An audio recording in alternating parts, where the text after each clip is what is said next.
Welcome to Let Me Fix This. Enjoy the video. You have your basic tools, a Phillips, flat, and a thin punch or 1/8 awl, plus a small container for screws. First, remove any decorative rows or trim, pry gently at the edge with a flat screwdriver, then lift. Once done, look for visible mounting screws or a small spring release hole.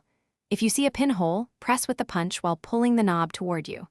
This disengages the retaining clip. Make sure to hold parts steady to avoid dropping springs. With the trim off, locate the set screw on the knob or the tiny release hole on the spindle. Use the correct driver and turn counterclockwise until the screw backs out enough to free the knob. Once the set screw is clear, pull the knob straight off. You may need a little force if it's corroded, so wiggle while pulling. Then slide the spindle out of the latch assembly. Make sure nothing falls into the strike.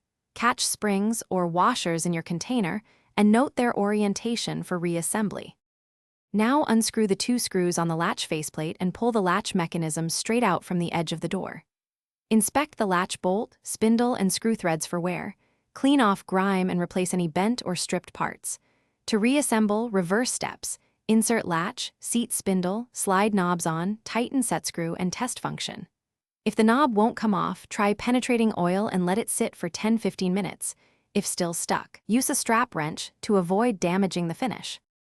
Thanks for watching. If you found this helpful, don't forget to like and subscribe.